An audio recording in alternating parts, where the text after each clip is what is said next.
All right, we'll get started. I know that people will stream in, hopefully. If not, it's recorded. They'll watch it later. And then those, you've seen the title, which is, Media and Technology, the Good, the Bad, and Influence. And what we're going to do in this class is obviously share from the perspectives of heart and dangers of looking at different media, but we're going to do it in different perspectives.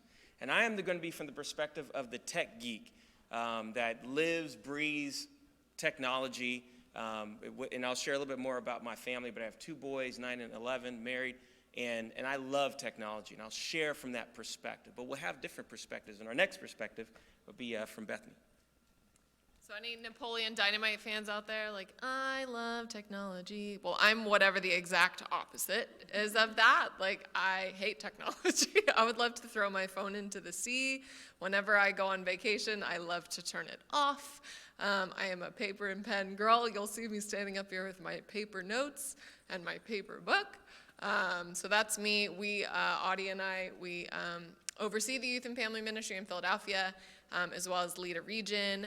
We've been in Youth and Family for 12 or 13 years. We have two boys, 4 and 6. I'm also a Kingdom kid, so I've been around this community for my whole life. That's me. Well, good afternoon. Hopefully you guys had a great lunch. Hopefully your time here has been great. For those of you watching online, hopefully you're in comfort as well. So my name is Audie Monday, as Bethany said, and we are excited to be able to share with you the good and the bad influences of media and technology. You know, we can't escape media and technology. It is absolutely everywhere. And I am in the middle of Richard and Bethany. So Richard is also in Philadelphia with us. He leads the singles ministry. They do a phenomenal job working with the singles, but Richard and I are also really good friends. We are deeply competitive on the disc golf course, and so that is the joys that we have. And I am the person that is in the middle. I like technology, but I'm not like an early adopter or anything like that. I start to talk to Richard, and my eyes glaze over. I don't understand what you're talking about. I just like it. To give you an illustration of where Bethany and I are, I got an Alexa-enabled speaker and light bulbs in our house to say, Alexa, turn on the lights. And she cried. Okay, that's how much she dislikes technology. But really what it comes down to is, what is our heart when it comes down to anything that is in our lives? And media and technology and the influences that it has really depends on our heart and how we approach it. This is our family, obviously. So this is our 6-year-old Austin. This picture is a little bit old, so he's much bigger than that now. And this is Colton, our now 4-year-old. That picture's probably about 2 years old at this point. But we did go to Disney when we made our way down to. We took him to the Magic Kingdom. Obviously, we love life. We had a great time. It was phenomenal because of technology. I remember going the exact same age. My sister, we were 6 and 4 when we went to Disney, Magic Kingdom, Epcot, 30 years ago. So I'm 39, we were that age, and we had a great time, and there was no technology involved at that time. The technology was a queue to stand in. That was the technology that you experienced. You know, I think for all of us in here, we have a disposition toward technology. You're in the, I love it, I'm a tech, tell me what is good about technology. You're like, technology, it's fine, we'll live with it, it's good. Or you're like Bethany, you hear about technology and you weep. Here's what I want you to think about. If I told you to don't be a fuddy-duddy, what does that conjure in your mind? Don't be a fuddy-duddy. Well, probably what it makes you think is, that's a ridiculous phrase that is antiquated and old. Don't be a fuddy-duddy. And if we are thinking about being these, coming into this class and thinking, tell me all the bad about technology so we can throw it out the window. Well, actually, that's an antiquated perspective that when your kids try to talk to you about technology and dealing with it, you will then be dismissed if this is your approach. If you're going to take an antiquated approach to technology, you're probably setting yourself back about being able to be the influence that you can be on technology. We do know that technology is everywhere. On the screen, you see, I manage my kids' time online by making them play outside. For those of you streaming, you can't see, but there are kids on a swing set looking at their devices. This is the modern day life that we're living, wrestling with our children with screen time. Here's another great little comic. The mom yelling out the door, this isn't what I meant by play outside. And the kids have taken all of the technology and the sofa, brought it outside. And the one girl says, now she tells us. And the other one is, this sofa was a pain to move, Mom. Like, this is the life that we're living. We are battling technology. And the class today, is it good? Is technology good or bad? We go to Disney, we get the Fast Pass. We were so blessed to, my mom, she heard that we were going to Disney and she wanted to fund and to support our venture to go to Disney. So we get the Fast Pass, we get all of these amazing things, and you're like, technology is good. Because it does make a lot of things in life easier. But that doesn't mean that it's all good. When we think about technology, maybe you think, how are we going to think about this biblically? Is technology good or bad? I think we have an incredible example of technology in Genesis 11 with the Tower of Babel. Let's go there now. Genesis 11, verse 1. Now the whole world had one language and a common speech. As people moved eastward, they found a plain in Shinar and settled there. They each said to each other, come, let's make bricks and bake them thoroughly. They used brick instead of stone and tar for mortar. Then they said, come, let us build ourselves a city, a tower that reaches to the heavens, so that we may make a name for ourselves. Otherwise, we will be scattered over the face of the whole earth. If there's a text that describes, I want to be technologically advanced, we want to make technology and we want to glorify ourselves, you're like, wow, that really does sound like today. Because when you think about social media and technology, it becomes this thing that it's about me, and it's about my perspective, and it's about what I want to share, and it's about what I want to show the world so that we can glorify ourselves over the face of the whole earth. But the Lord came down to see the city and the tower the people were building. The Lord said, if as one people speaking the same language they have begun to do this, then nothing they plan to do will be impossible for them. Come, let us go down and confuse their language so they will not understand each other. So the Lord scattered them from there over all the earth, and they stopped building the city. That is why it was called Babel, because the Lord confused the language of the whole world. And from there the Lord scattered them over the face of the whole earth. When we think about the challenges and the good and the bad that we experience with technology, it's amazing how much it connects us all across the globe. But it also is amazing how it incredibly divides us. How it separates us, how one people share a perspective and another people share a perspective, and they fight way more on the internet and on social media than they ever would in person. And now we get to experience the more and more negative experiences all across the globe, and we're sharing them and we're hearing them and we're experiencing them more than we ever have. This is the Tower of Babel. This is what we are experiencing today. Is it good? Is it bad? Or is it just what it is? I would probably say it's the latter. For us as parents, it's us leaning into technology and training our child in the way that he or she should go. It's learning to take technology, lean into it, experience it, and say, we've got to learn how to be disciplined with our technology that God has given us and that God has allowed this world to have. Because it's really about us deciding this is how we should use technology in our family and to glorify God. What is it? This is a spiritual discipline. This is a spiritual discipline of obedience and self-control and righteousness and grace and patience. These spiritual disciplines are so important because we have inward disciplines, we have outward disciplines, and we have our body of believer disciplines. So you've got these inward disciplines of meditation, prayer, fasting, and study. These are the things that you do as an individual, that you do to work on your heart, to grow. Then you have your outward disciplines of, like, these are the ones that my wife are like, these are the best. So she wants to be simple and by herself. That is, she doesn't want technology. She wants it simple. She wants it by herself. And then there's these desires to submit to each other and to serve each other. And then there's the corporate things that we do, gathering together, worship and celebrate and help one another.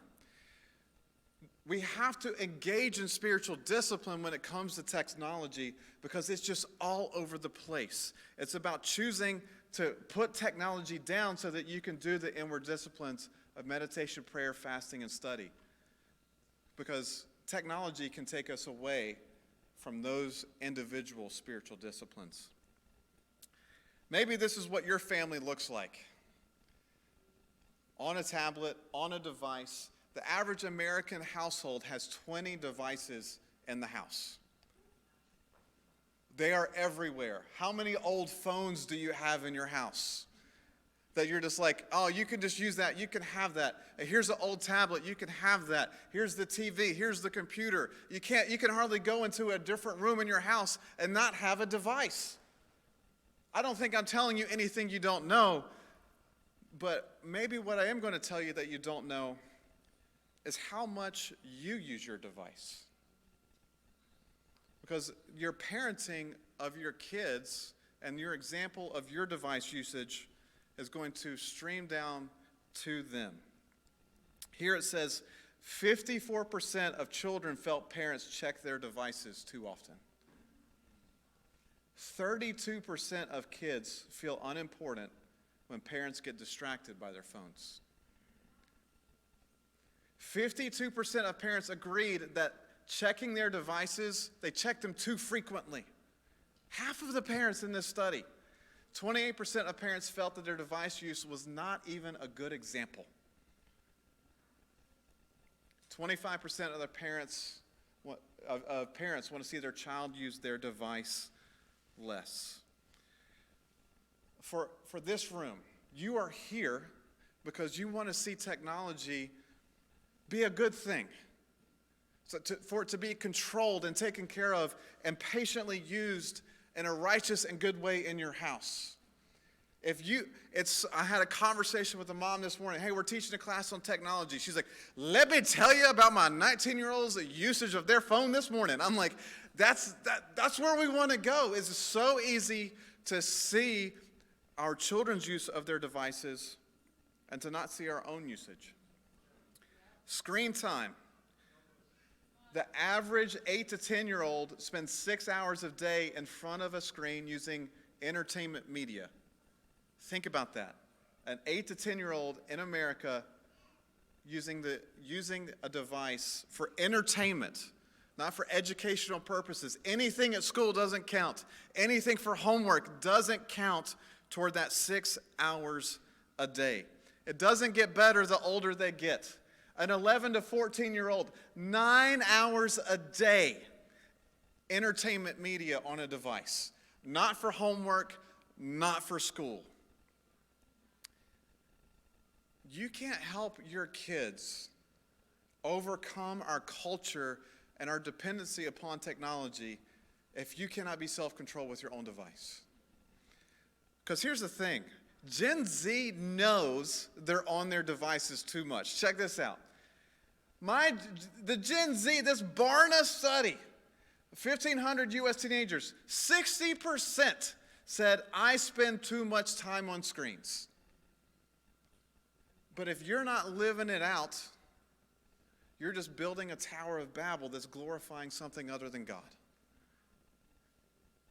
My generation spends the right amount, 25%. And then these people who are out to lunch, I don't know what this 3%, they don't spend enough time on screens. Like, I don't, like, there's got to be somebody crazy that they found in some mall somewhere to interview. But I think when we're thinking about media and technology usage, as we're going into this class, as we're thinking about what we're facing, it starts with you.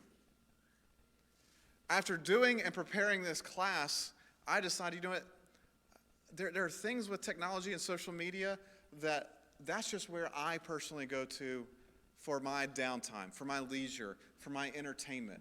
And it was just too easily front and center on my cell phone. And I was like, I'm moving this to a back page, just to where when I pick up my cell phone and look at it, I just want to click it, just because it's just out of habit. And to my shame, my 6-year-old son, when he was 4, he loved a game called Baby Tiger.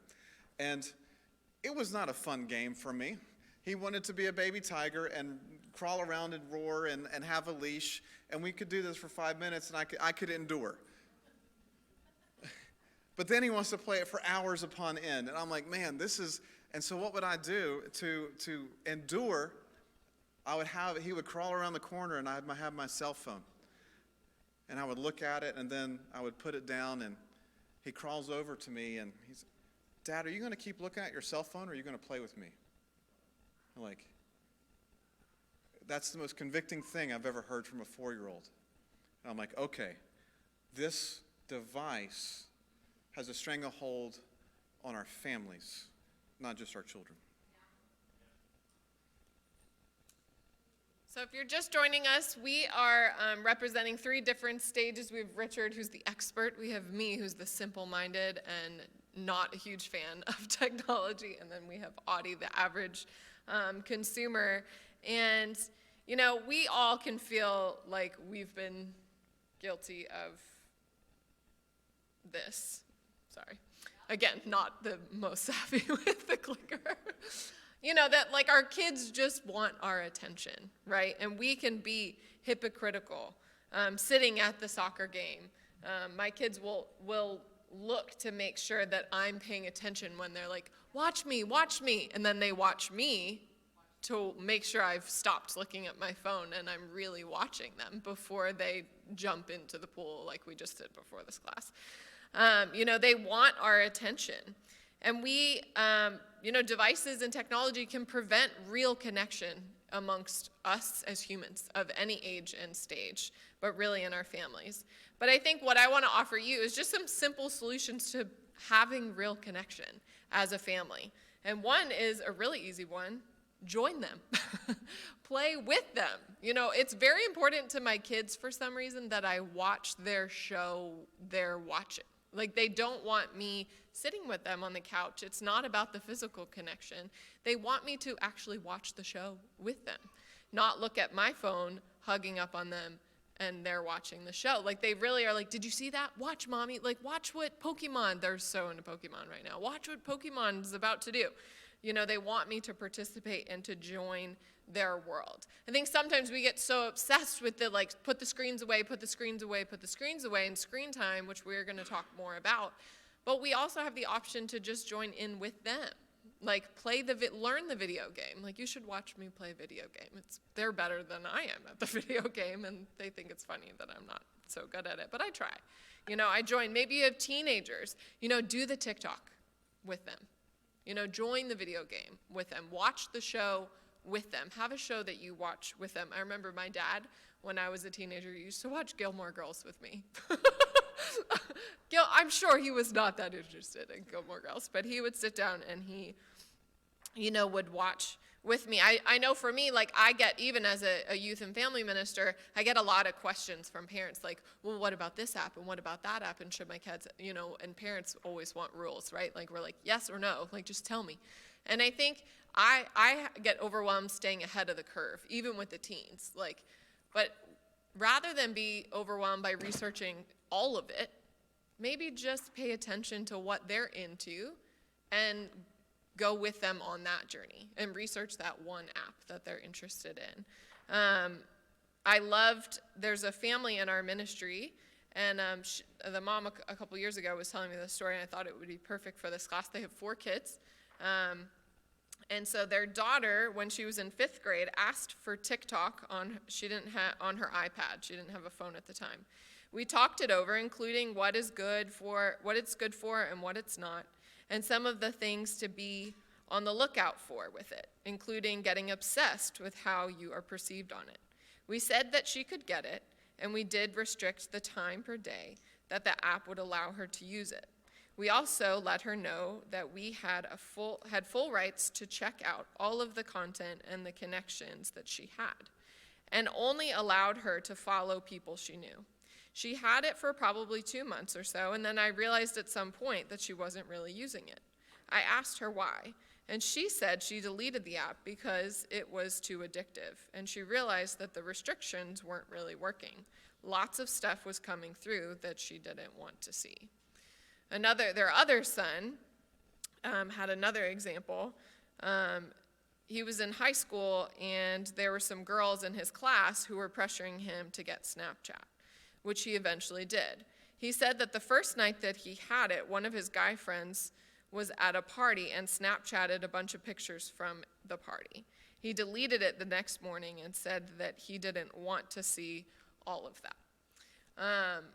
I think we have to go on the journey with our kids. Whether it's for fun, building bonding time through playing, or just going with them. We have an open concept home, and I love our basement because there's no door, and I can hear everything that's going on there's some rain.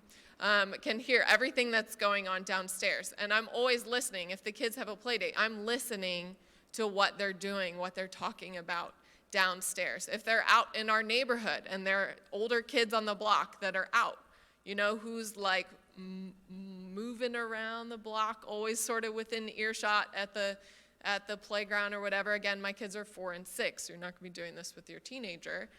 But it's the same concept. Like, I always want to be in earshot of what's happening, always aware. And I think we have to view the tech world in the same way, is that we're always sort of within earshot and around and aware, knowing like what our teens and our kids are doing, what they're participating in.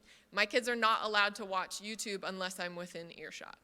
I have to hear, because there's some crazy rabbit holes that YouTube will take you down, and I want to know what they're consuming and what they're doing. And so, I want to encourage you guys that it doesn't have, especially if you're a novice like me, you don't have to know everything about technology. Just know your kids and know what they're participating in.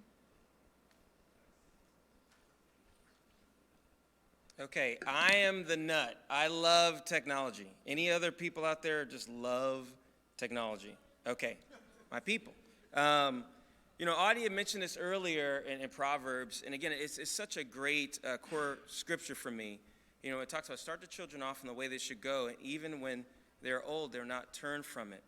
And for me, is knowing all the things that I know as kind of a tech geek, and for me, I'm an evangelist in Philadelphia. My wife and I oversee the singles, but when I went to school for graphic design. Just as far as I can remember, technology always been around me. Love it a ton, even for my kids. All the things that I know, the good and the bad, I still want them to embrace technology in a way that's wise and making wise decisions. You think all the things that I know, I would tell them, hey, no, stay away from. No, this is the way the world is, and we've got to figure out how to create those different limits. And so these are some things that have really helped me. I love movies. Has anyone seen this movie? Maybe not? Okay. This is a very pivotal scene in my adult life here. It's the wax on, wax off philosophy. And that's what I think of when I think of Proverbs 22. You have Mr. Miyagi, just an amazing man there, talking to Daniel's son. And if you don't know this movie, basically it's a movie of a kid who moves from Jersey to California with a single mom. And he finds himself as an outsider in this California town. He's being bullied, pressured, and he discovers this local handyman who's also a master Jedi. He's a master master in karate, who teaches him how to defend himself against these bullies. But in these lessons, he teaches him this idea of wax on, wax off. And Daniel, he fights it. He's like, dude, I want to know how to be a karate master. You're teaching me how to wax cars and wash dishes. What is this? Little did he know, Mr. Miyagi is teaching him these little steps that's going to help him actually defend his life, in future dangers. And he has this moment where he's like, I'm going to throw a punch at you, and I want you to do the same motions that I've taught you waxing my car or washing or painting the fence. And he shows him that he's able to defend himself from these little lessons he thought were cumbersome and just pointless. And I share this is because with my kids, I don't want them to run away from technology, but I want to teach them little lessons that they may find cumbersome or pointless, like limits on how long they spend on an app, where to go, what apps to use, what's the purpose. I'll talk a little about that later, of how to use apps and how to use technology for their benefit, that they take control of technology and not let technology take control of them. And I want to help train them so when they get to a place, they're able to navigate and appreciate technology as they should. Again, that's how I want to send them into the world as like Daniel's sons. When they leave my dojo and our household, they're prepared for the world that awaits them, because it's not going to change. And over the years, my wife and I primarily had worked in campus ministry. We'd been in different ministries. We're a team ministry, campus ministry. We're now in the singles. And what I've seen the spectrum of parents who's like, stay away from technology. They shelter their kids. I knew a family that their kids only watch Disney movies from a certain age all the way up. And I see when they get to college, it is like eyes are wide open. And they don't know how to handle themselves. And so what do? They go all in, because they've never experienced it. They've been sheltered most of their lives. Now, I've seen the other end, where the parents have no limits. And when the child comes to in our campus ministry, or we study the Bible with someone who's grown up, no limits, you see the devastation in that they don't know where to say no. And it causes an effect on just the identity and how they see themselves and self-esteem. And it's sad to see these situations when you get into campus. And so I want to help teach my kids early on what the role of technology is in their lives. And there's some awesome, beautiful aspects to it, that they can grow and change and all these great things. But there's a very sobering aspect to it, that I want to make sure that you gotta be prepared, so that when they leave my house on their own and have to make decisions for themselves, I hope they take those teachings, just like Proverbs 22, and they don't turn from it. I hope that when their friends in class are showing them something that's inappropriate, they remember, Dad taught me the wax on, wax off, right? I got to block that, okay? I don't want to go there, because I'm not going to be there the rest of their lives. I'm not going to be hiding in the closet in their dorm room trying to help them out navigate through life. They've got to take the lessons that I give them and go through it. And some of the things that I appreciate that Bethany has shared, I engage with them. I ask them a lot of questions. I love her point about joining into what they do. My kids are now at an age where they're playing some more of the games, or they're engaging, where there's the Fortnites and those different things. And you've got to determine what's age appropriate for you. I always tell when parents come and ask me, like, well, what do I do? I read the label, it says it's for, age 7, but I found this thing in it. I'm like, don't ever go by what the world rates their movies or whatever they rate their shows. You determine what's age appropriate for your children.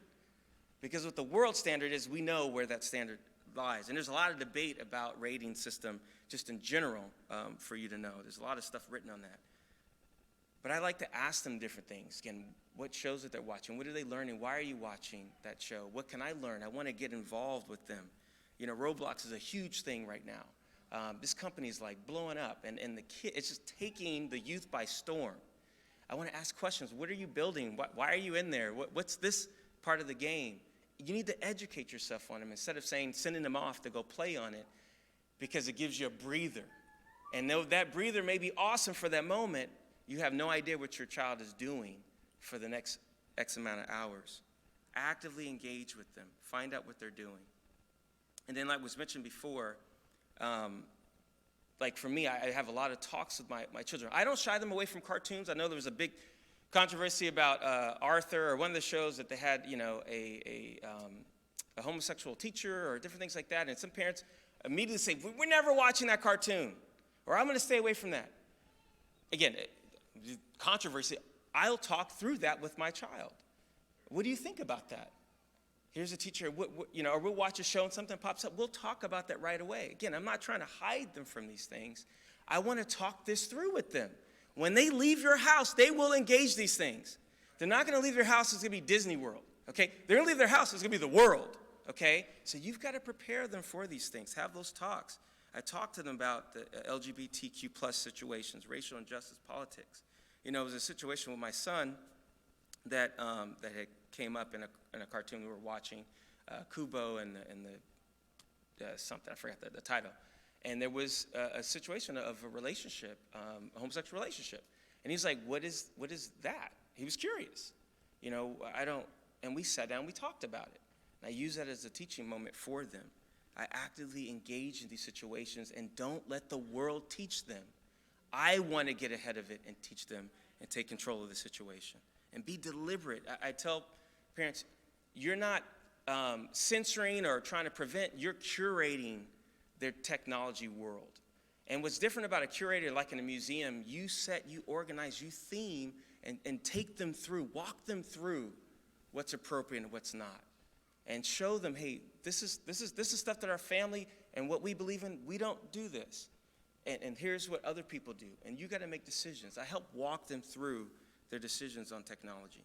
And then like Audie talked about, I make sure I'm an example in the home, how much I'm spending on my computer, on my phone. And it's hard for me because a lot of what I do in ministry involves, I run the website for our church. I do a lot of our online and all during the pandemic, the whole Zoom situation. Our kids are like confused about what we do for a living. There's like, I don't know what daddy does. He's just on his computer and he sees people on screens, you know. And so, but I have to talk them through, like, this is a meeting right now. When we're done, I'll come over. And I'll make sure to set those limits. Hey, daddy will be here in 5 minutes. But to make sure I'm an example in the home with them to set those times. And we'll talk a little bit about that later when we get into what we do practically, and hopefully that helps for you guys. But that's that aspect to it. Again, I love technology. I don't run away from it. I want to teach my kids to appreciate it, but also be aware and have a healthy fear of it as well, because it can do some damage. Thanks, Richard. The rest of us in Philadelphia, we wonder what Richard does too, by the way.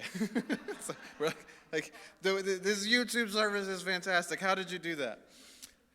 So as we go into this very, very scary dangers of technology, we have to come in with a sober mindset of the pain and damage and addictive nature, especially when it comes to pornography. Because it is something that all of our ministries represented up here, the youth and family, the campus, the singles, deal with. The marrieds deal with it. It is overtaking our world at a rate that is so surpassing alarming. Here's what we know.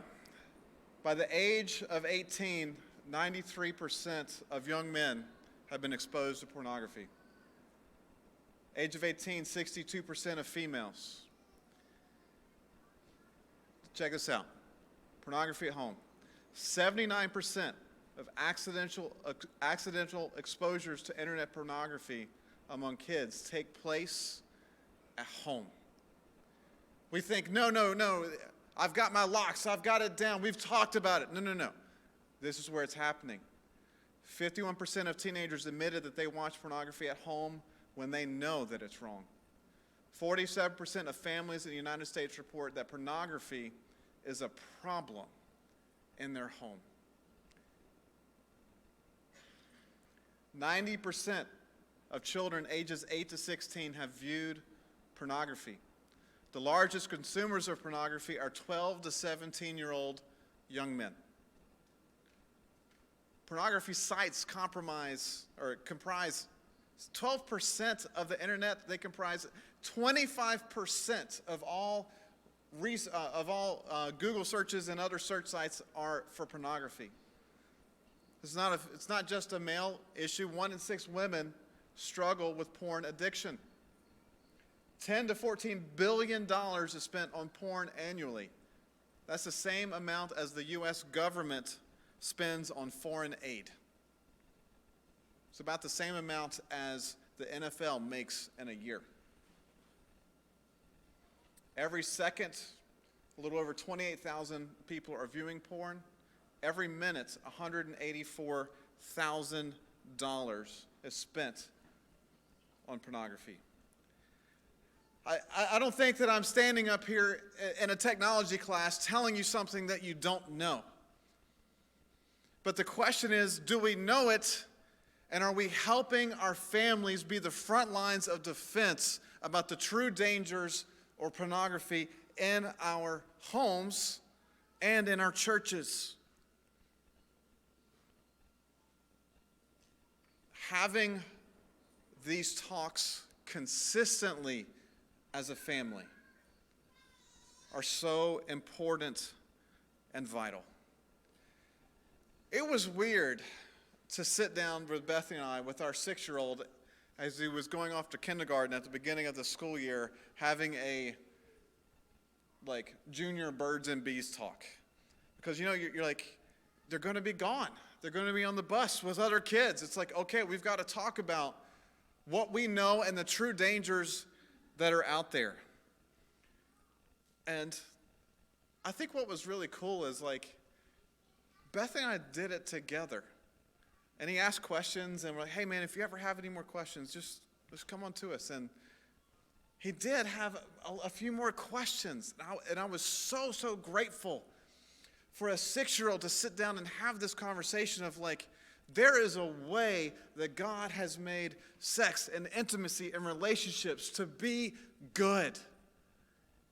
And this is what the world wants to do. It wants to cheapen it, and it has used technology to make it so cheap, so accessible, and so polluted and ugly and bad. The story of Cain and Abel. Genesis 4, verse 7. If you do what is right, will you not be accepted? But if you do not do what is right, sin is crouching at your door. It desires to have you, but you must rule over it. This is the issue that I think all of us, our parents, are facing. Sin isn't crouching at our door anymore. You can access any evil in the whole world with one search. Anything evil can come into your house at a moment's notice. And if your family, that is the thing that is the most precious to you, the thing that you are so grateful that God has given you, the thing that you have been given to shepherd, to take care of, that is absolutely the most precious thing that you have. If it is not equipped with sin, for your family to overcome sin, right? If your family is not having these talks to use that device in a way that is not dangerous, you are saying, go anywhere, do anything, explore the evils of this world. And you know what sin will do? It will take them and devour them. It will devour you and your family, because that is its desire. We've made the decision to make Jesus Lord. That was a hard decision, wasn't it? To repent and to say no to your previous way of life. I got to do that before cell phones. I became a disciple and I got a Nokia brick, in 1999. I got a cell phone and a weapon at the same time. It was awesome. I played Snake. This was great. And 10 years later, iPhone came out and it completely changed our world. And the advancement of evil in our world shows where the heart is of our world. Our hearts in this world are pouring into more and more evil. And evil is only being expanded in this world because people are searching for it. But we get to be something so much different as Christ's body and Christ's families and leaders. We get to say there's a different way to enjoy technology and the dangers of this world. And we get to implement Galatians 5:22, righteousness, goodness, self-control, patience. Technology doesn't have to be our master because we already have one, and that's Jesus Christ. What we have to do is choose to submit technology to Jesus just the way we do everything else in our life. So I'm going to put my youth minister hat on for a second and talk about the emotional toll of technology, I think especially I see among young women. And I want to echo what Audie said of, I am genuinely surprised when I study the Bible with a teen and either pornography, masturbation, self-harm, or same-sex attraction does not come up. Usually at least one of those things comes up with any teen girl. I'm genuinely skeptical if one of those things doesn't come up. So please know this is affecting all of us.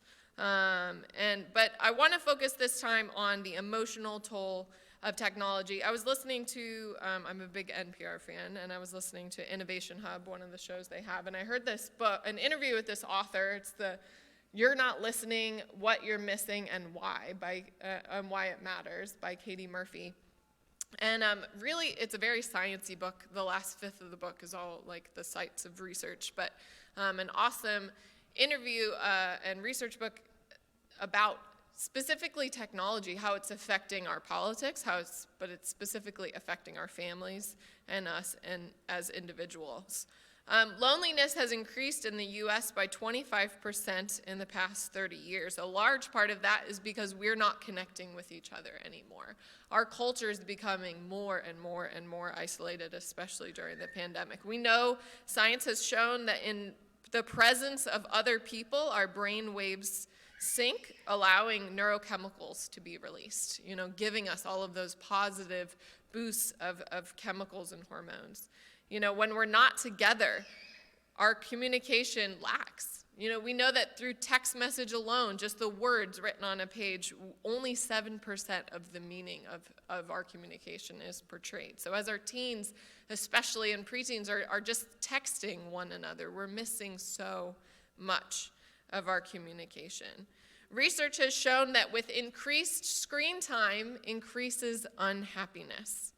An 8th grader who is considered a heavy user of social media is 27% more likely to be clinically depressed, 56% more likely to say that they're unhappy, versus those who spend just less time on screens.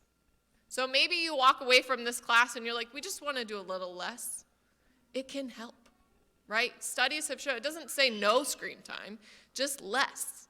And I think all of us can probably say that we could do better doing a little less, right? Putting the phones away a little bit more.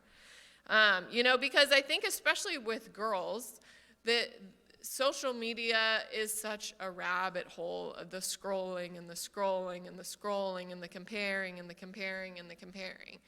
Recently I was photographed in a newspaper, and I clicked on it. I found the article and I clicked on it. I made the mistake of looking down at the comments. And oh my gosh, I was like, whoa, I had to click off of it. I was like, whoa. But isn't that how cyberbullying happens, right? Isn't that what our kids are facing and experiencing? But they don't have, I would consider myself to be a fairly disciplined person, and I'm a full-grown grown-up. And I still was tempted to go back and be like, did anyone else comment? What did other people have to say? And we want that, right? And our teens and preteens may not even be able to practice that self-denial. We have a hard time not looking at our phone if it beeps, right? And yet we expect our teens and preteens whose brains aren't fully developed to be so disciplined. I was listening to a podcast. It's one of my favorite mom podcasts. It's it used to be called God-Centered Mom. I think now it's Don't Mom Alone. But the guest on the show was talking about how, having your kids and technology is like strapping a bag of M&Ms to your belt expecting you to only eat one. They're literally walking around, right, with these devices, and we're like, you should be in moderation, and how would you, I literally can't buy Oreos at the grocery store because Audie will eat the whole pack in one day. True story. But we expect our underdeveloped, biologically, these teens and preteens to do so much better than we do. I think it comes down to really knowing your kid. Our two boys could not be more different. They're like yin and yang. Their strengths and everything is opposite about them. We have to know what's good for our kid. My son actually gets very overstimulated, and sometimes he needs to watch a show just to calm down a little bit, center himself. But my other one, he needs to get outside. He needs to play. What feeds them? What feeds their personality? Not what do they want, right? Because they want the devices. Device dependence neurologically, psychologically, and behaviorally parallels very much to chemical dependence when they do the research. The teens that I work with are very dependent on their devices. So we have to teach them how to have these boundaries. Give them social vitamins, like going out and hanging out with their friends, finding physical connection, social connection, get outside time, screen-free time. Don't only take their screens away as a punishment. Teach them how to put them away sometimes, to focus on their homework, to have a quiet time. That's one of my biggest advices is do not read your Bible on your phone because you're constantly distracted. Read a Bible, just so there isn't notifications popping up and taking your brain, to other places. One thing that you can do as a family to take a vitamin is to look at the climate of your home. And I think we can allow technology really to affect the meaningful connections of our families, as we talked about. One study I wanted to read for you I call it the dinner table study. And something as simple as having dinner together can help. And we know this, so maybe it's just a reminder for you. But a study by psychologists at the University of Essex found that the mere presence of a phone on the table, even if it is silent, makes those sitting around the table feel more disconnected and decline to talk about anything important or meaningful, knowing that if they do, they will probably be interrupted. On the flip side, a group of Harvard researchers in 2010 collaborated with a pilot program as they called the Family Dinner Project, formed to encourage device-free and listening-focused family meals. It was the focus of a number of studies over the past 15 years that has shown families that eating together and sharing stories led to lower rates of substance abuse, teen pregnancy, and depression, while improving kids' vocabularies, grade point averages, resilience, and self-esteem. Some of these small decisions can have huge impacts on our kids and on our families. Thanks, Bethany. You guys still with us? No, it's a lot. It's a lot of information.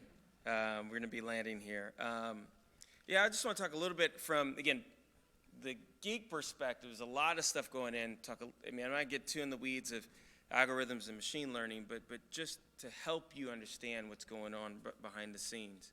I love Matthew 6:22, 23. Take some time to go through it. I'm going to read it. The scripture's not going to be on the screen.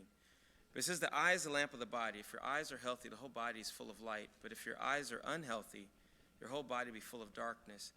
If then the light within you is darkness, how great is that darkness? And really what we see really affects us. And what catches us really affects us. Again, there's great potential for tech media, but there's also great disaster. We've seen some of the stats.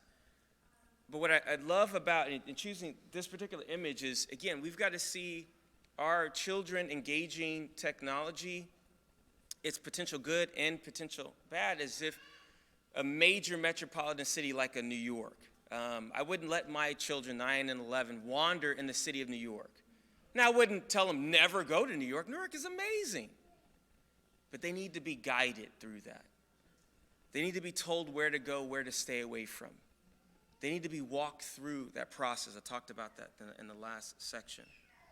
I think for us, we've got to supervise in a healthy way. Again, not do's and don'ts, and not teaching our children how to navigate on their own. But we have to supervise them away because sometimes, again, like I mentioned in the last point, we'll let them wander, whether what they watch on TV or what they connect on their phones or social media, unsupervised. And I would never let my 911 wander through New York City. Never, you know. But if they're going to YouTube, I see families where like, yeah, I just let my kid watch YouTube. I'm like, that is scary. Do you know how the algorithm works? You know what an algorithm is? Like, do you know what YouTube is doing and trying to take your child down this hole of putting things before them by what they're clicking on? And all they have to do is one wrong click or spell a word wrong, and it will take them down this wormhole of darkness. And they're feeling their minds, and you know, Audie had a stat about just accidentally viewing suggestive or obscene material will just hook them and then take them down a pretty dark path. Again, we've got to be wise. And I love the parable that Jesus gave when he says, the people of this world at times are wiser than the people of the light. And we've got to be wise of what our children are watching and what's going into their eyes. And again, making sure that we navigate the world well. Now, don't feel bad if you're like, hey, I'm blowing this thing. There's a documentary on Netflix right now. I'll give some other resources, but The Social Dilemma, if you haven't seen it, it's great. Now, it's going to sober you. Again, you're like, I'm never going to look at any technology. It helps you be aware that's what's out there. But what encourages me about watching that is that you have one of this director of medicine at Stanford Medicine, this PhD, she's a doctor. She has issues of helping her kids stay off the phone. And she's educating them. She has her PhD in this area. And yet she's struggling with it. And so we're all are fighting and dealing with it. So I do want to talk about a little bit of the details. You know, the technology and the devices that we have, they're understanding our habits. And this is not just with our kids, this is with you. They're understanding our habits and what we do and what our behaviors are. And what they're trying to do is predict our behaviors so they can sell to us, which is a term of surveillance capitalism, which is monetization of data that is captured through these devices that we engage with on a daily basis in our movements and behaviors online, again, through algorithms and machine learning.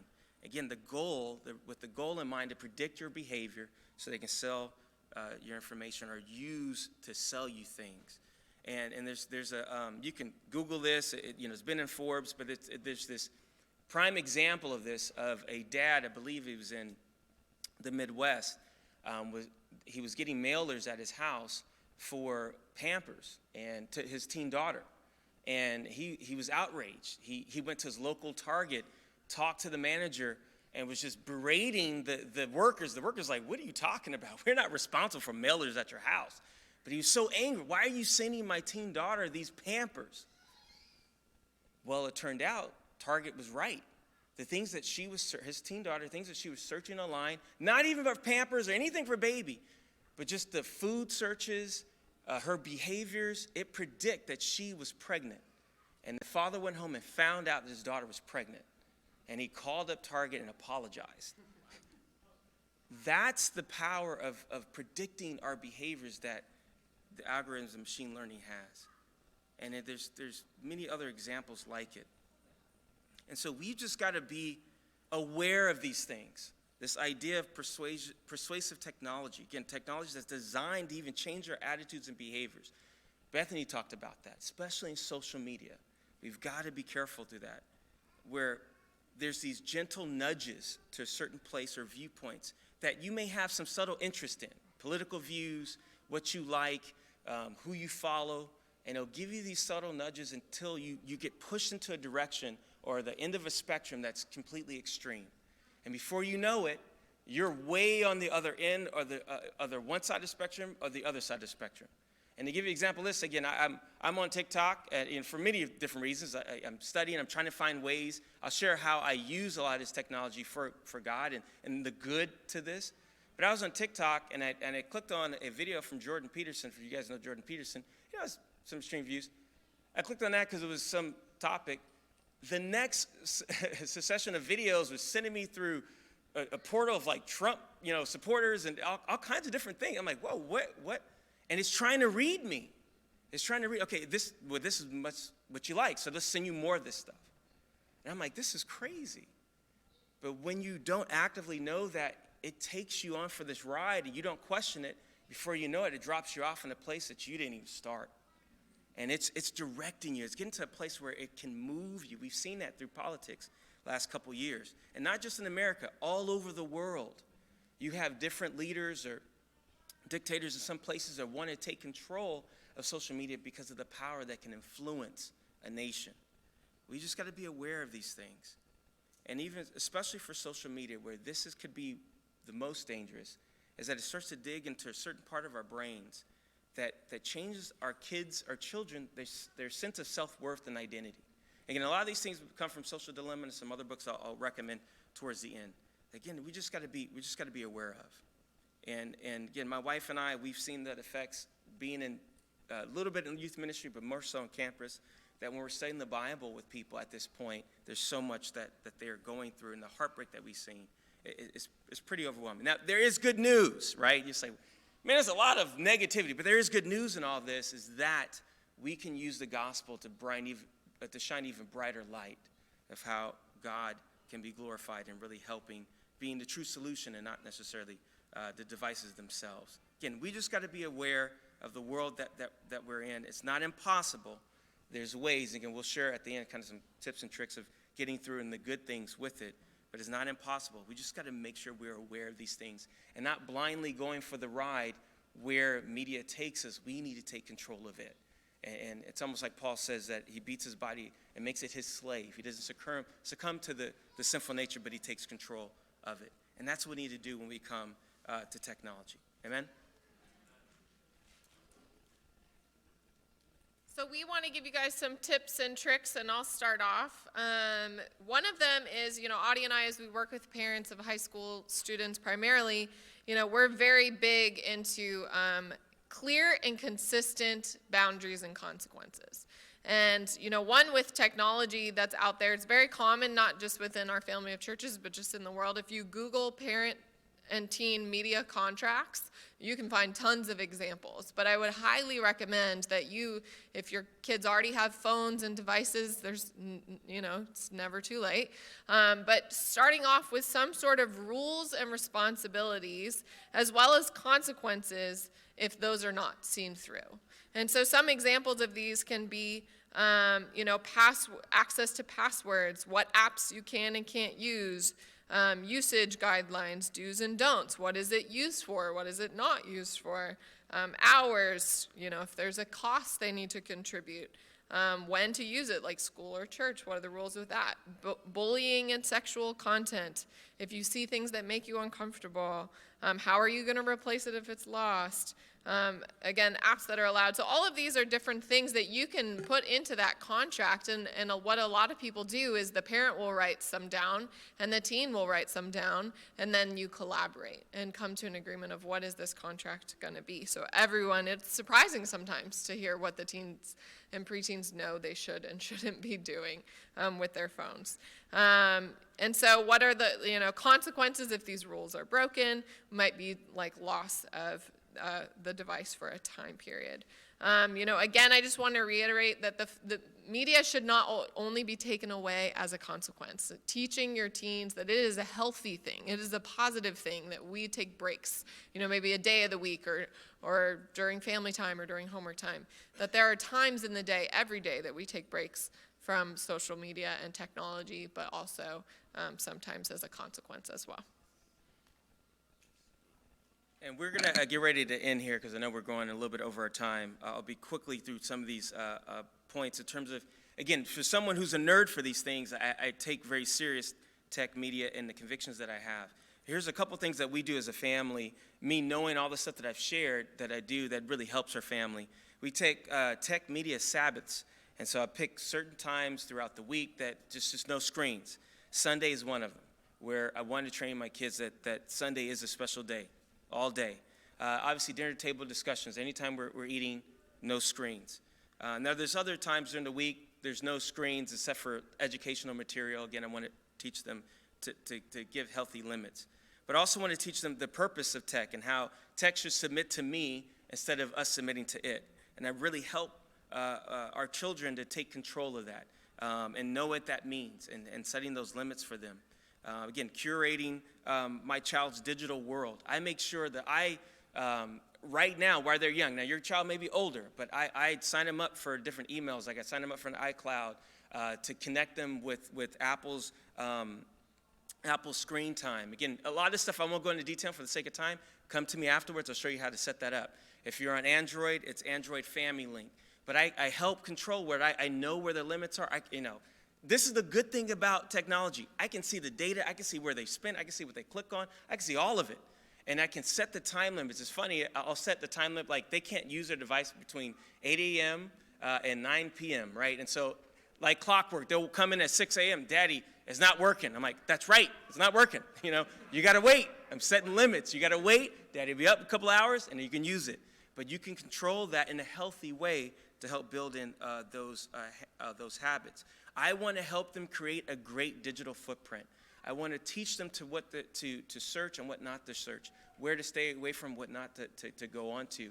And it helps them because if they go down, again, the wrong rabbit hole, technology is going to build a profile for them. So I want to get them along the way. It's almost like financial planning. I want to get them in good habits along the way so that digital footprint don't take them down a dark corner. Lastly, again, is teaching that technology has a place. There's creativity. I've done YouTube videos with my kids. He likes playing video games, so I'm like, let's do like the YouTubers. Let's just go. Let's record you playing a video game. We'll talk about it. He loved it. Or my other kid, he loved it. And it was fun to embrace those things that they watch on kids' YouTube. Again, their connection and learning, understanding. There's certain apps that are fantastic. Again, I could talk. You can come to me afterwards. But one of the apps is called Adventure Academy. It takes role-playing game scenario, but does it for learning. They can learn math, grammar, all kinds of really cool things. My kids love that, and they can spend time on that and actually get something out of it. There's a lot of other stuff that we can talk about, but again, because of time, I do want to be able to close out with a word of prayer. I'll throw out a couple of resources for you if you want to write down. There's TechWise Family. It's a great book if you haven't read it. They're more the conservative end of kind of extreme of how to manage tech, but it just gives you an idea of where to start from. So TechWise Family by Andy Crouch. Please watch Social Media Dilemma from Netflix. His documentary is on there right now. iGen is a great book to understand where the generation is going. It was written in 2017 by a researcher in San Diego. This is her thing. And so if you want to understand what the younger generation is doing, it's great. And then The Coddling of the American Mind. It just shows where our students in campus right now and going through these social movements and stuff, talks about how technology had an influence in it. Again, you come see me. I can talk about a list of apps and different things that's age appropriate. Thank you guys for being here. I know it was a lot. I know we're a little over time. I appreciate it. Hopefully it made sense. We'll close out with a word of prayer, and then we'll stick around if anyone wants to talk to us. Let's go to God. Father, I know that we're just, we scratch the surface of a lot of things. God, we wander into certain situations by really the sheer faith in you and your Spirit guiding us. Dad, I do pray that, we still don't even know all the potential of what even lies ahead, and talking about the metaverse and all kinds of crazier things that our kids would experience when they are our age. I just pray, Father, that we can trust you, we can be humble, and be willing to learn. And God, I pray for the parents here that are taking that first step and wanting to educate themselves and figure out to navigate the world that their kids are growing up in. And knowing that any wisdom that we can pass along to them, that they take it. And like Proverbs 22, they don't turn from it. God, thank you for this opportunity. I do pray. Thank you for the church, that we can learn from each other's experiences. People who have gone before us, people who are still in the wake after us. God, but I do pray in all of that, we trust you and we rely on you, like Proverbs 3:5. But thank you, Dad, and I pray these things in Jesus' name. Amen. You guys are dismissed. Thank you, guys.